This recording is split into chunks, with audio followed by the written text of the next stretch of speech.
वत्स जी और जोश, क्योंकि हमने सुनना है, हमें ज्ञान चाहिए तो जोश भी दिखाना पड़ेगा। वैसे भी हम पंजाबी हैं, जो दिल्ली से आए हैं उनको पंजाबियों का जोश तो पता होना चाहिए ना कैसा होता है। तो आइए स्वागत करते हैं अनिल वत्स जी का। ओम गणेभ्यो गणपतिभ्यो नमो नमो, व्रातेभ्यो रातपतिभ्यो नमो नमो, ग्रीसेभ्यो ग्रीसपतिभ्यो नमो नमो, विरूपेभ्यो विश्वरूपेभ्यो नमो नमो। ओम गणपतये नमः। ज्ञान की अद्भुत वर्षा हो रही है। पूछने वाले भी प्रश्नों से खाली नहीं और जवाब देने वाले भी उत्तरों से खाली नहीं। इसी को तो उपनिषद कहते हैं। विशेष रूप से भारती जी, ये वाकई बड़ी हर्ष की और हिम्मत की बात है। वचन दिया तो निभाना ही चाहिए। ये बातें बहुत कम लोगों में होती हैं। भारती जी को बहुत बहुत साधुवाद, और आप सभी मित्रों का मैं हार्दिक अभिनंदन करता हूं, स्वागत करता हूं।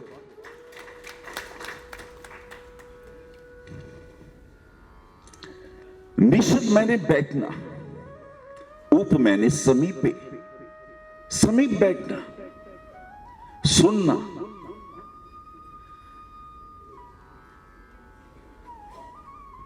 आज तो आपने प्रश्न कर लिए, उन्होंने उत्तर दे दिए,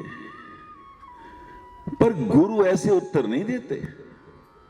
शिष्य जीवन भर पीछे चलते हैं। पता नहीं कब बोले महाराज, पता नहीं कब जीवन का कोई अनुभव, कोई 50 वर्ष से अर्जित किया है, कोई 40 वर्ष से अर्जित किया है। यूं ही नहीं मिलता, सुपात्र को ही मिलता है। और आपने सुपात्रता जाहिर की। देखिए, अमृत की बूंदें बरस उठी। मैंने सोचा, कल रावत जी के साथ हम थे कार में, तो अचानक मेरे मुंह से निकला कि क्यों ना the secret of empty chambers of our astrology, हमारी जन्म पत्री के रिक्त भाव जिसमें कोई ग्रह ना हो, वो क्या फल करते हैं। अक्सर हम लोग अपनी जन्म पत्री देखते हैं। रावत जी ने कहा, मेरी पत्री में तो गज केसरी योग है, चंद्र और गुरु एक साथ हैं। अब सबकी पत्री में तो नहीं होगा। ईर्ष्या होती है, हमें क्यों नहीं मिला। मेरी पत्री में भद्र योग है, और भी बहुत से योग हैं।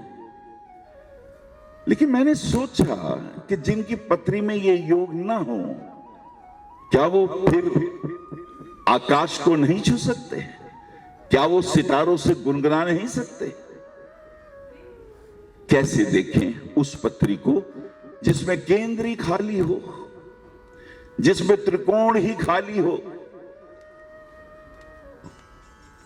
वो कैसे बृहस्पति के आशीर्वाद प्राप्त करेंगे?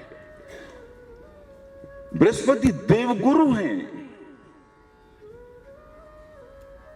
शुक्र दैत्य गुरु हैं, दोनों ब्राह्मण हैं। ये ब्राह्मण शब्द बहुत कीमती शब्द है। ब्राह्मणत्व तो अर्जित करना पड़ता है। ब्राह्मणी के गर्भ से जन्म लेने से ही ब्राह्मण नहीं होते। ब्राह्मणत्व तो अर्जित करना पड़ता है।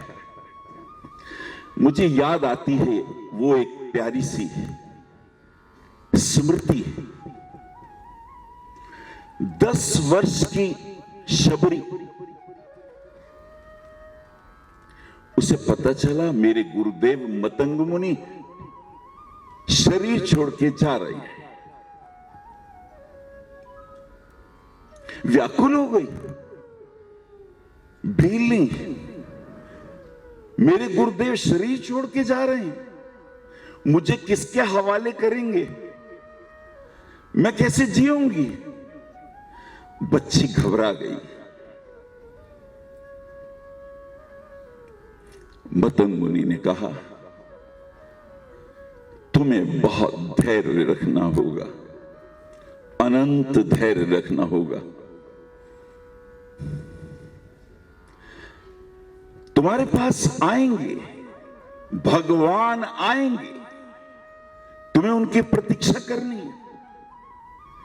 उनकी भार्या को रावण हर के ले जाएगा, तुम्हें उनका मार्ग बताना है, ये तुम्हारा कर्तव्य है, ये मैं तुम्हें बताता हूं।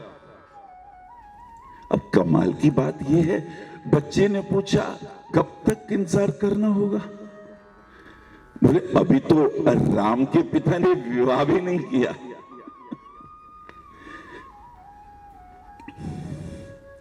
उनका विवाह होगा, पहली पत्नी कौशल्या होगी, फिर सुमित्रा आएंगी, फिर कैकेयी आएंगी, फिर पुत्रेष्टि यज्ञ होगा, फिर भगवान राम भगवान विष्णु के अंश अवतरित होंगे। ये ज्ञान चर्चा बार बार नहीं होती, ध्यान इधर होना चाहिए। अगर सुन नहीं सकते, श्रोता नहीं हो, तो वार्ता कहने का अर्थ भी क्या है? चातक की तरह निगाहो, स्वाति नक्षत्र होगा तभी चातक जल पिएगा।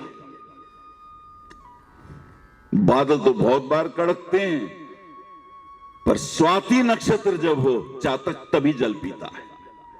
ऐसी तड़प हो, ऐसी प्यास हो, तो भीतर से कुछ निकलता है।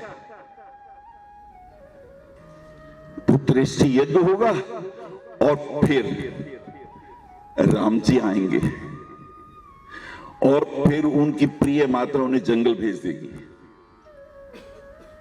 वनवास होगा, और जब 1 वर्ष रह जाएगा तब उनकी पत्नी का रावण हरण करेगा, दक्षिण दिशा की ओर ले जाएगा। प्यारी शबरी ध्यान से सुन, वो आएंगे तेरे पास पूछते हुए कि क्या तुमने सीता को देखा, तो तुम्हें उनका मार्ग बताना है। महत्वपूर्ण बात तो अब है। तभी मतंग मुनि उठे, दंडवत प्रणाम किया शबरी को। मतंग ऋषि ब्राह्मण है, लेकिन प्रणाम कर रहे हैं शबरी के चरणों में। सारे लोग हैरान, शबरी के चरणों में, भीलने के चरणों में, ब्राह्मण का मस्तक, ब्रह्मवेता का मस्तक, जो युगों की गणना को एक क्षण में नाप ले, कल क्या होगा जो आज देख ले। ज्योतिष तो वो होता है, आज घट रहा होता है, तुम उसे देख नहीं पाते, और जब बाद में घटता है तब तुम हैरान होते हो। जो आज घटेगा वही आगे भी घटेगा, जो आज घटेगा वो थोड़ा सा घटेगा, उसे देखने की जिसकी आंख होती है उसी को ज्योतिर्विद कहते हैं, उसी को ब्राह्मण कहते हैं। मतंग ऋषि ने प्रणाम किया।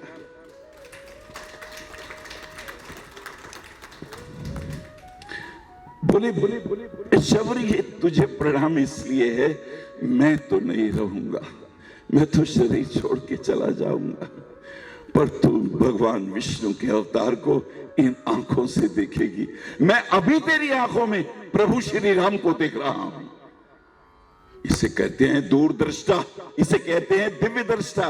और जो प्रणाम कर रहा हूं वो इसलिए कर रहा हूं, तू मेरे राम को देखेगी। तू भाग्यवान है, तू उस राम को देखेगी। तू इसलिए भी भाग्यवान है, सत्ता चल के आएगी तेरे पास, प्रजातंत्र के पास सत्ता का अधिपति चल के आएगा, तुझे नमन करेगा, तेरे पास आएगा। और मैं तुझे नमन इसलिए करता हूं क्योंकि तुम मर्यादा पुरुषोत्तम राम को देखोगे। भगवान राम पूरे के पूरे हमारे वैदिक संस्कारों के साक्षात मूर्त रूप हैं। संस्कारों की व्याख्या करनी हो, राम की व्याख्या कर दो, संस्कार परिभाषित हो जाएंगे। राम ने कोई कथाएं नहीं करी, जी के दिखाया। पुत्र कैसा हो, पति कैसा हो, शत्रु कैसा हो, मित्र कैसा हो, इस संसार के जितने भी संबंध हैं वो कैसे होने चाहिए, राम जी ने जी के दिखाया। तो सवाल उठता है, जन्मपत्री के खाली ग्रहों का इस बात से क्या अर्थ है, इसका क्या संबंध है? राम जी की पत्री में भी बहुत से सिद्ध योग हैं, पंच महापुरुष योग बहुत सारे हैं। अगर आपकी जन्मपत्री में केंद्र में ग्रह नहीं है तो घबराने की जरूरत नहीं है, क्योंकि हर ग्रह की 2 राशियां होती हैं, सूर्य और चंद्रमा को छोड़ के हर ग्रह की 2 राशियां होती हैं। तो हो सकता है लगन में कोई राशि खाली हो, दूसरी राशि में ग्रह पड़ा हो। बोलो, हो सकता है कि नहीं? अरे बोलो, अरे जियो मेरे साथ। अगर एक राशि में उसकी ग्रह नहीं है तो दूसरी में होगा। पराशर ऋषि कहते हैं यदि एक राशि में भी ग्रह आ गया तो दूसरी राशि को पुण्य मिलना शुरू हो जाएगा, दूसरी राशि को आशीर्वाद मिलना शुरू हो जाएगा। इसे तुम्हें चिंता करने की जरूरत नहीं है। अच्छा चलो, त्रिकोण में भी केंद्र और त्रिकोण की बड़ी महत्ता है। लक्ष्मी विष्णु योग कहते हैं इसे। पंच महापुरुष योग अभी नेहा ने आपको बताया, और वाणी में क्या असर होता है वो उसने अपने ढंग से समझाया। ये तो हर भाव से देखा जा सकता है। अभी एक मित्र ने प्रश्न पूछा था, कैसे हम बड़े आदमी बनेंगे, किस प्रकार से हम हाइट को छू सकते हैं। तो चलिए मास्टर की दे दूंगा मैं आपको, कैसे जज करें, कैसे जज करें। हमारा नाम अमर हो जाएगा, हमारा नाम इतिहास में लिखा जाएगा। वो कौन सा सूत्र है?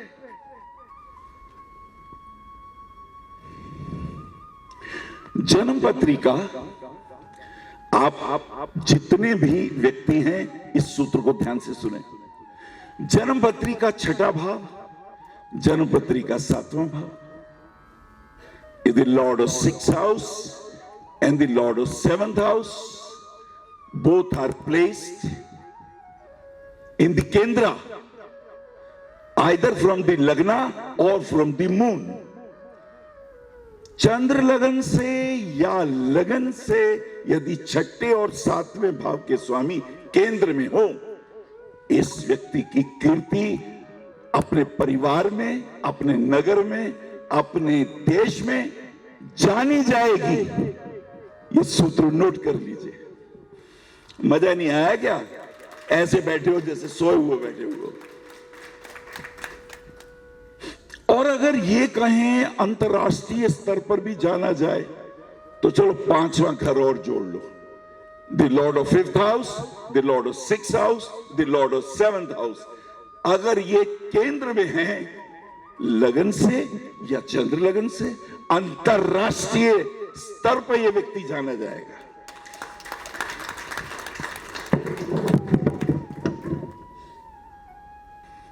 जन्मपत्री का लगन पंचम और नवम, इसे धर्म त्रिकोण कहते हैं। क्या कहते हैं? धर्म त्रिकोण। और धर्म का अर्थ होता है जो व्यक्ति, धर्म के 10 लक्षण हैं, 10 लक्षण होते हैं धर्म के। धर्म का अर्थ किसी खास, किसी देवता को, किसी गुरु की उपासना से कोई मतलब नहीं है। जो धार्यति इति धर्मात् सब बोल देते हैं, लेकिन धर्म का गहरा अर्थ क्या है? नंबर 1, उसके भीतर अहिंसा की भाव हो। अहिंसा, उसके पास सत्य की गूंज हो, उसकी वाणी में सत्यता हो, उसके व्यवहार में अहिंसा हो, उसके जीवन में ब्रह्मचर्य हो, उसके जीवन में अकाम हो, उसके जीवन में अस्तेय हो। ये 5 मुख्य लक्षण हैं धर्म के, और 5 और हैं। एक भी साध लो, सत्य बोलने को ही साध लो, एक ही लक्षण साध लो। चलो 3 दिन के लिए आप कसम खाओ मैं सच ही बोलूंगा, चाहे जो भी हो मैं सत्य बोलूंगा।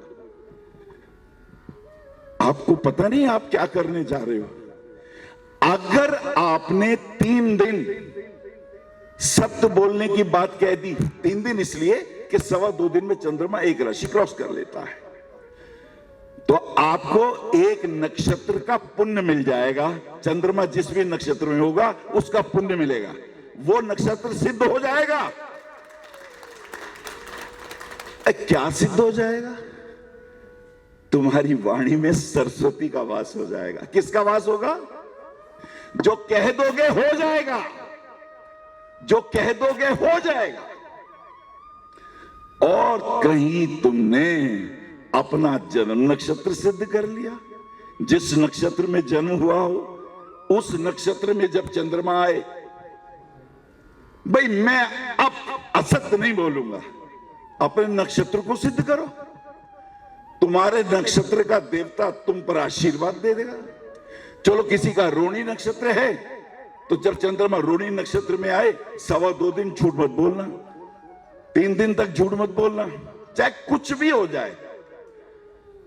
उस रोहिणी नक्षत्र के देवता ब्रह्मा जी का वरदान तुम्हें प्राप्त होगा। और अगर 27 नक्षत्र सिद्ध कर लिए तो तुम अधिकारी बन जाओगे ज्योतिष विद्या में भविष्यवाणी करने के। ये गौरव प्राप्त होगा तुमको, क्योंकि अब इसमें आचरण में लाना है ना इसको। अब ये प्रवचन की बात नहीं रहेगी, करके दिखाना पड़ेगा। आपके आचरण में हो। राम जी ने जो कहा प्रवचन नहीं दिए, आचरण में जी के दिखाया। राम हमारे सूर्यवंशी हैं। तुम्हारी जन्म पत्रिका होरा लगन का सूर्य लगन। चलो तुम्हें राम और कृष्ण परिभाषित करता हूं। जन्म पत्रिका होरा कुंडली निकालो, चंद्रमा और सूर्य में ही सारे ग्रह मिलेंगे। सूर्य से सूर्यवंशी, सूर्यवंशी का अर्थ आत्मज्ञान। सूर्य आत्मा का कारक है और चंद्रमा मन सो जाता, चंद्रमा मन का कारक है। अब इस होरा कुंडली से हमें यह पता चलता है कि भाई धन की स्थिति देखते हैं, पर व्यक्ति का स्वभाव कैसा होगा, व्यक्ति का आचरण कैसा होगा। सिर्फ एक सूत्र, होरा कुंडली, और यूं आया राज सामने। ऐसा हो सकता है? हाँ हो सकता है। वो कैसे? अरे जब तुम श्वास लेते हो तो या तो ईड़ा नाड़ी से श्वास लेते हो या पिंगला नाड़ी से श्वास लेते हो। तुम्हारी 2 ही नाड़ियां चलती हैं। हर 1 घंटे के बाद नाड़ी बदल जाती है। तुम नासिका दबाओ, सांस लेके देखो, तो तुम्हें लगेगा ये सांस चल रहा है, और दूसरे से लो। जिससे सांस मुश्किल से आए समझ लो वो नाड़ी नहीं चल रही, वो स्वर नहीं चल रहा। अब अगर रावत जी ने तो मुहूर्त की बड़ी अच्छी व्याख्या करी, लो एक मुहूर्त और ले लो, ये लो हंसी बा खेली बा करी बा ध्यान। सूर्य स्वर जब चल रहा हो तो विद्या, ज्ञान, आदेश, नेतृत्व, राज संबंधी कार्य, दूसरों के ऊपर शासन करने की बात, जब सूर्य स्वर चल रहा हो तो ये काम करना, सिद्धि प्राप्त होगी। जब ये स्वर चल रहा हो तो करना ये काम। और अगर बायां स्वर चल रहा हो तो विनम्रता, प्रेम, गुरु के चरणों में बैठना, मां का आशीर्वाद लेना, किसी से कटु वचन मत बोलना। अगर तुम्हारा वाम स्वर चल रहा है तो तुम्हारा चंद्रवंश सिद्ध हो जाएगा। अच्छा, इससे क्या प्राप्त होगा?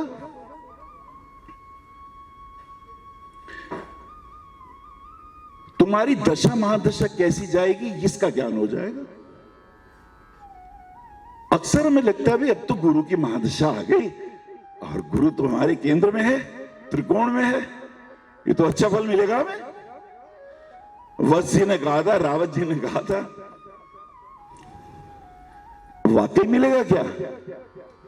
होरा कुंडली बताएगी मिलेगा कि नहीं मिलेगा। अच्छा, चंद्रमा की महादशा आई, वो कैसी रहेगी, शुभ या अशुभ? अरे चंद्रमा तो शुभ है, शुक्र तो शुभ है, बुध भी अच्छा है, ये तो सौम्य ग्रह हैं, इनकी दशाएं तो अच्छी जाएंगी। जरूरी नहीं है। पराशर कहते हैं होरा कुंडली के अंदर देखो, चंद्रमा के कर्क, जहां कर्क लिखा हुआ है, कर्क राशि, वहां कौन कौन से ग्रह लिखे हुए हैं? अगर कर्क राशि में शनि मंगल क्रूर ग्रह भी हों, तो जब उन ग्रहों की दशा महादशा आएगी वो आसानी से गुजर जाएगी, क्योंकि वो चंद्रमा की होरा में है। अरे कुछ जागे नहीं तुम लोग? नहीं समझ में आई बात? नहीं आई समझ में? होरा कुंडली में जहां कर्क राशि लिखी है वहां जितने ग्रह पड़े हों, चाहे क्रूर ही क्यों ना हो, जब उनकी दशा महादशा आएगी आराम से गुजर जाएगी, आराम से गुजरेगी, कम मेहनत से ज्यादा मिलेगा। और शुभ ग्रह, अब चंद्रमा हो, शुक्र हो, गुरु हो, बुध हो, सूर्य की होरा में हो, तो जब उनकी दशाएं महादशाएं आएंगी, घाट घाट का पानी पीना पड़ेगा, कठोर संघर्ष करना पड़ेगा, उन दशाओं में कठोर संघर्ष करना पड़ेगा। इस तरह पता चलता है दशाएं महादशाओं के प्रभाव। ऐसे ही अंतरदशा, महादशा, प्रत्यंतर दशा को आप देख सकते हैं। कैसा लगा आपको सूत्र? आप तो सोए बैठे हो, मेरा मन ही नहीं कर रहा आगे बोलो। The secret of empty houses. अगर केंद्र में कोई ग्रह नहीं है, परेशान ना हो। चंद्र कुंडली में देखो जरा, लगन से देखा ना आपने? और रावत जी ने कहा भाई चंद्र लगन भी होता है, तो चंद्र लगन से देखो, तुम्हें कुछ ना कुछ परिवर्तन दिखेगा। अच्छा चलो सूर्य लगन से देखो, तुम्हें फिर परिवर्तन दिखाई दे जाएगा कि कुछ ग्रह तो आ गए। अच्छा नहीं आए, किसी में भी नहीं आए, अब क्या करें? अब देखो वर्ग कुंडलियों में आओ, D9 में पहुंचो। हो सकता है लगन कुंडली में कोई ग्रह उच्च का हो और D9 में नीच का हो जाए, तो वो जो बढ़िया बढ़िया असर दिख रहे थे ना लगन कुंडली में, चौपट हो गए। अगर D9 में वो खराब हो गया, त्रिक भाव में चला गया, 6, 8, 12 में चला गया, तो बहुत संघर्ष करना पड़ेगा, बहुत मेहनत करनी पड़ेगी।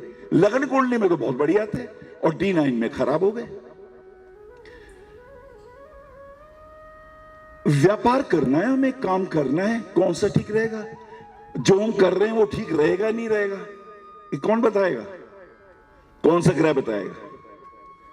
काल पुरुष कुंडली का 10वां भाव, मकर राशि का स्वामी शनिदेव। शनिदेव कर्मों के अधिष्ठाता होते हैं।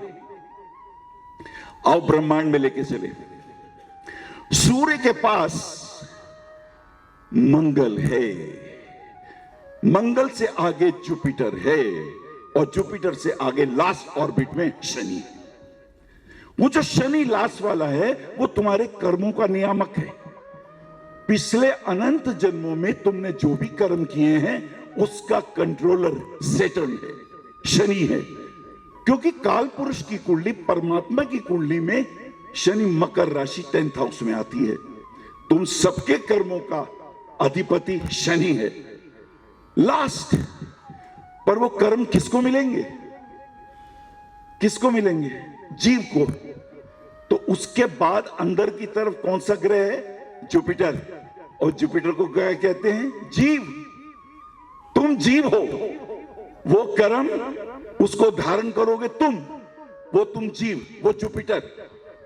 लेकिन जीव और कर्मों के बाद भी कहानी, अभी देह तो मिली नहीं, तो वो जो थर्ड है वो है मंगल। मंगल देता है देह।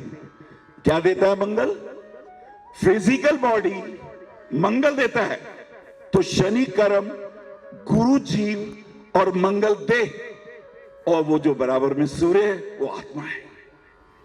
सूर्य कौन है? आत्मा। अब इनर साइड में आ जाओ, बुद्ध बुद्धि। आपका बुद्धि का प्राकट्य कैसा होगा? If you can change the opinion of other person, it is a great power. That talent comes from Mercury.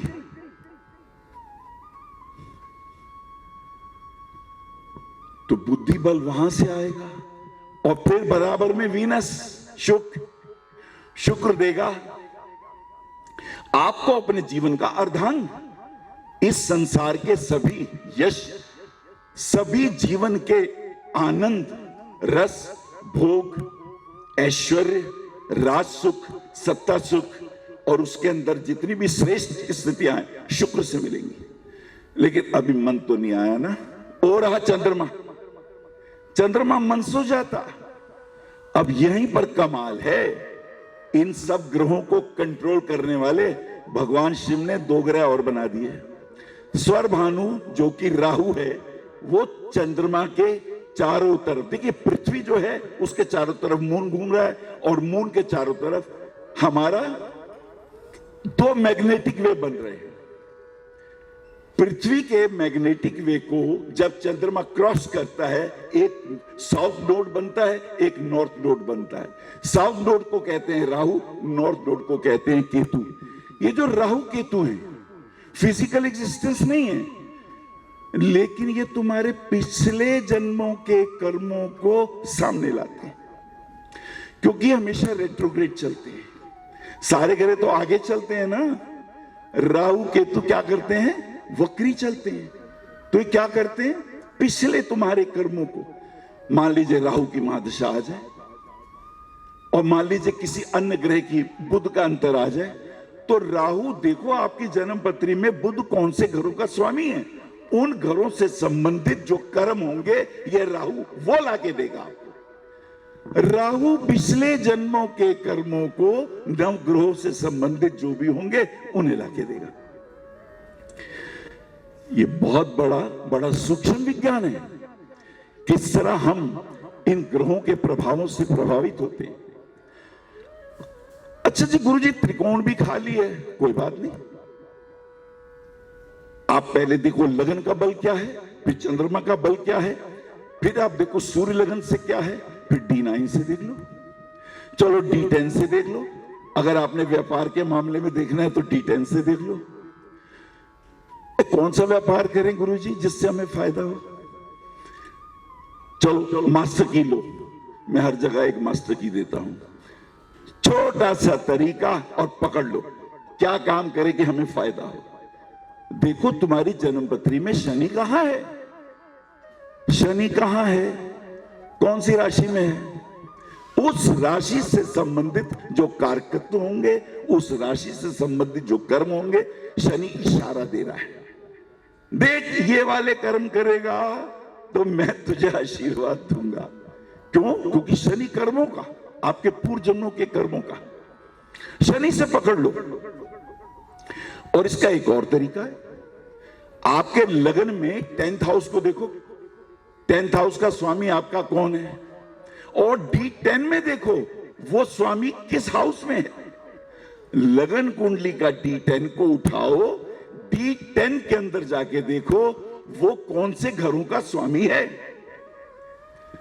और चमत्कार तो तब होता है जब वो वर्गोत्तम हो जाए।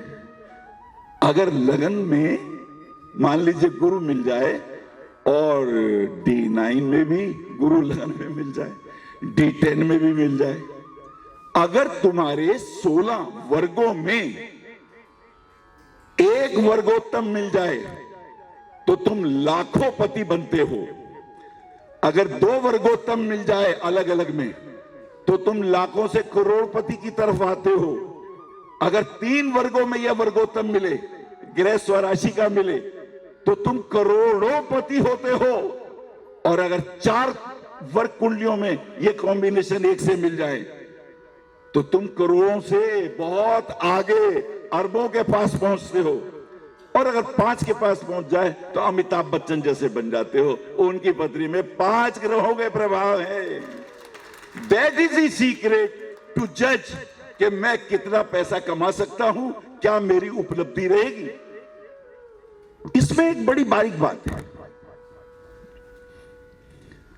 कई लोग बहुत पैसा कमाते हैं फिर धड़ाम से नीचे गिर जाते हैं, नुकसान हो गया, घाटा हो गया। हाउ टू जज दैट, उसे कैसे जानेंगे?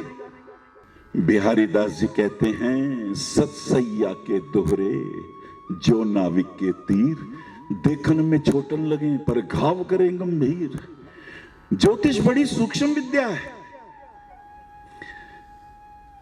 हमने बहुत पैसा कमाया और हमारा पैसा बर्बाद हो गया। हमने मकान बनाया, बेटे का नाम कर दिया, बेटा बुरी आदतों में पड़ा, आपका मकान बेच दिया। आपने जीवन भर जो कमाई करी, बेटे ने नष्ट कर दी।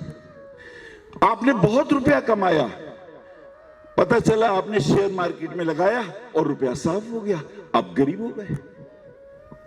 आपने बहुत रुपया कमाया, सरकार ने पकड़ लिया आपको, आपने नंबर 2 के तरीके से, अवैध तरीके से कमाया हुआ धन, और आप फिर नीचे आ गए। ये कैसे पता चलता है? इसकी क्या है मास्टर की? इसके मास्टर की है अष्टम भाव, 8वां भाव छिद्र है, 8वां भाव दरिद्रता है, 6ठा भाव अगर रोग है, 6ठा भाव अगर जिम्मेदारियां हैं, 6ठा भाव अगर दुश्मनी है, 6ठा भाव अगर नाना प्रकार के आपके जीवन में चैलेंजेस हैं, उस 6ठे का बल है अष्टम भाव, 6ठे का पराक्रम है अष्टम भाव, उसकी शक्तियों को बढ़ाने वाला भाव है अष्टम भाव, वो उसका पराक्रम है। अष्टम भाव की बड़ी बड़ी गहराई है। वो भाग्य का हानि स्थान है। नवम भाव अगर भाग्य का तुम्हें ऊपर ले जा सकता है, तो अष्टम भाव भाग्य का हानि का भाव है। अगर अष्टम भाव का स्वामी आपकी जन्म पत्री में पंचम भाव में बैठ गया, संतान के माध्यम से धन का लॉस हो जाएगा। लो सूत्र नोट कर लो, अष्टमेश जिस भाव में जाएगा, उस भाव से संबंधित व्यक्ति से हानि होगी, वो आपको नुकसान होगा ही। That is the astrology. क्यों? क्योंकि उसका रोल तो एक ही है, हानि करना, नीचे गिरा देना। अष्टमेश तीसरे भाव में गया। अच्छा, तो पार्टनरशिप करी थी हमने, तो पार्टनरशिप से हमें हानि हो जाएगी, हम अपना रुपया गंवा देंगे। अष्टमेश जिस भाव में जाएगा, द्वितीय भाव में गया, अब ये तुम्हारा ही धन भाव है, गलत निर्णय लेके रुपया कहीं इन्वेस्ट कर दोगे, तुम्हारा रुपया डूब सकता है। इसी में एक सूत्र है, वो भी मैं कह देता हूं। If the lord of 11th house comes to the 3rd house, note कर ले, if the lord of 11th house comes to the 3rd house, इस व्यक्ति से छल होगा, इस व्यक्ति से छल होगा। क्यों? क्योंकि चतुर्थ भाव सुख का है, चतुर्थ भाव ऐश्वर्य का है। पराशर ऋषि कहते हैं चतुर्थ भाव से सुख को देखो। आपकी जन्म पत्री के जितने भी सुख हैं, वो चतुर्थ भाव से देखो। अब 11वां भाव तो चतुर्थ का अष्टम हो गया ना। 11वां भाव क्या हुआ चतुर्थ से? अष्टम। अब ये अष्टम अगर तीसरे में आ जाए, यानी चतुर्थ भाव के सुख के हानि स्थान में चला जाए, तो सुखों की हानि हो जाएगी, तो आपका लॉस होगा। Especially if you are having a Gemini as a ascendant, Mars is having a lordship of 6th house and 11th house. And if this Mars occupies the 3rd house, if you purchase the property, आपकी property आपको नहीं मिलेगी, मुकदमे चलेंगे, छल होगा, वो रुपया लेके भाग जाएगा प्रॉपर्टी वाला। That is the beauty of astrology.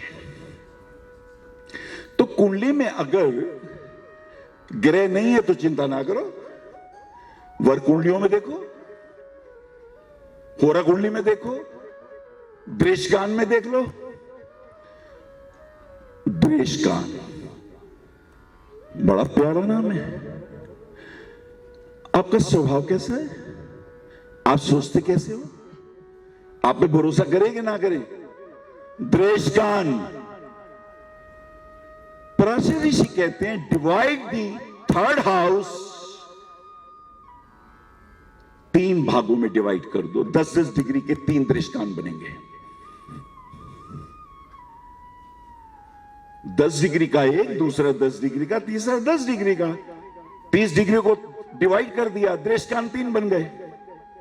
अब वो कहते हैं ये देखो कि 0 से 10 डिग्री तक दृष्टांत है क्या, या 10 से 20 डिग्री का है, या 20 से 30 डिग्री का है। अगर 0 से 10 डिग्री का दृष्टांत है, इसे लगन से काउंट करो। अगर 10 से 20 डिग्री का दृष्टांत दूसरा है, इसे पंचम भाव से काउंट करो।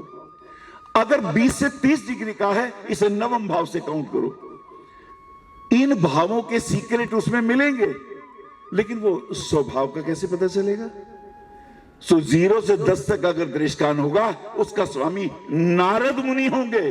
कौन होंगे? ब्रह्मा जी के पुत्र, ज्ञानी होगा। 0 से 10 डिग्री में नॉलेज वाला होगा, ब्रह्म सूत्रों की बातें करेगा, अध्ययन में, मनन में इसके अंदर नारद के गुण आएंगे। और एक गुण और आएगा, लड़ाई कराने का, इधर से उधर। देख बहन, मैं तुझे बता रही हूं, बात किसी को कहना नहीं। हाँ हाँ, मैं नहीं बताऊंगी, जान नहीं दसेगी कार जाके, सुनो है कह रही सी। तो 0 से 10 में नारद दृष्टांत है, और 10 से 20 के बीच में है अगस्त दृष्टांत। ये बड़े गंभीर है। अगस्त ऋषि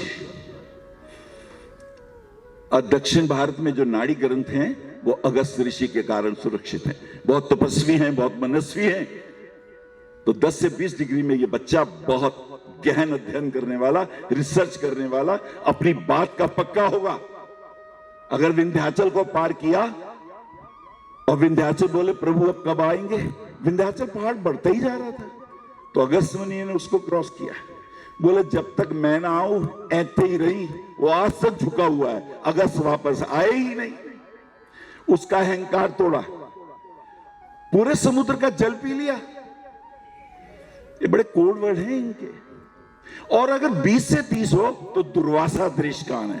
ये व्यक्ति बहुत गुस्से वाला होगा, कहते ना यदि काली जबान है जो कंधा हो ही जाता है।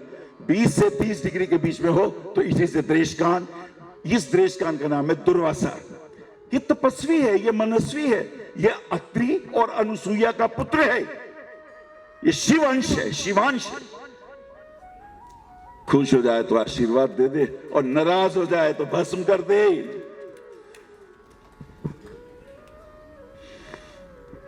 ये मैंने कुछ बातें आपको एम्प्टी हाउसेस की रखी। इसमें 2 चीजें मैं जोड़ना चाहूंगा जो बहुत महत्वपूर्ण है, और उसके बाद वाणी को विश्राम दूंगा। बहुत महत्वपूर्ण चीजें रावत जी ने प्रश्न पूछे थे और आप लोगों को उन्होंने उत्तर दिए थे। कुछ लोगों ने प्रश्न पूछे थे, उन्होंने उनके उत्तर दिए थे। बहुत सारगर्भित उन्होंने उत्तर दिए। ये एक बहुत बड़ा विज्ञान है। इसमें हमेशा ही हमें यह ध्यान रखना चाहिए, हम आचरण में शुद्ध हों, हमारी वाणी में पवित्रता हो, हम किसी का नुकसान ना करें। जब भी कोई आपके पास जन्म पत्री दिखाने आए, समझे मेरा भाई बैठा है, समझे मेरी बहन बैठी है, समझे मेरे पिता बैठे हैं। आपने उनकी मदद करनी है, आपने उनको लूटना नहीं है, आपने उनकी मदद करनी है। अगर आपने किसी को नग दिया और वो आया मैंने पहना मेरा नुकसान हो रहा है, को आप वापस कर दीजिए, ये पैसे ले जाइए। अगर आपने 2-4 लोगों को भी पैसे पूरे लौटा दिए, वो जीवन भर आपकी पब्लिसिटी करेंगे, इतने ग्राहक आएंगे आपके पास कि आपको कोई कमी नहीं रहेगी, कभी कमी नहीं रहेगी। Mouth publicity you will get. सिर्फ इतना को अच्छा नुकसान हो गया, ओह कितने के लिया था, ये 25,000 दी सी, 25,000 लो, वो नुकसान दे दो। तुसी की करोगे? कुछ नहीं जी, ये तो बस से प्यार रहेगा, क्योंकि यूज किए हुए नग बेचे नहीं जाते। जो नग कोई पहन ले पापा जी ने पाया तो पुत्र ना पावे, क्योंकि वो नग एब्सॉर्ब करते हैं एनर्जीज को। अगर पुखराज इंडेक्स फिंगर में पहन रहे हैं तो यहां हस्त जिव्या नाड़ी है, हस्त जिव्या नाड़ी पर ही पुखराज पहना जाता है। अगर मैंने माणिक पहना है तो पिंगला नाड़ी में ही पहना जाएगा। वैद तो आपको खिलाते हैं ना, हम पहनाते हैं, हम भी वही काम कर रहे हैं। और हमारे यहां का तो सूत्र है, जब भी कोई मिलता हाथ जोड़ते हैं। हम अपने पांचों पॉइंट जोड़ लेते हैं, पांचों तत्वों को जोड़ लेते हैं। तेरा इन्फेक्शन तेरे कोल रवे, मेरा मेरे कोल रवे। लेकिन अंग्रेजी सभ्यता से तो हम हाथ मिलाते हैं। जहां हाथ मिलाते हैं थ्रू नेल्स, मेरी एनर्जी उधर, उसकी एनर्जी मेरे में, आप बीमार हो जाओगे।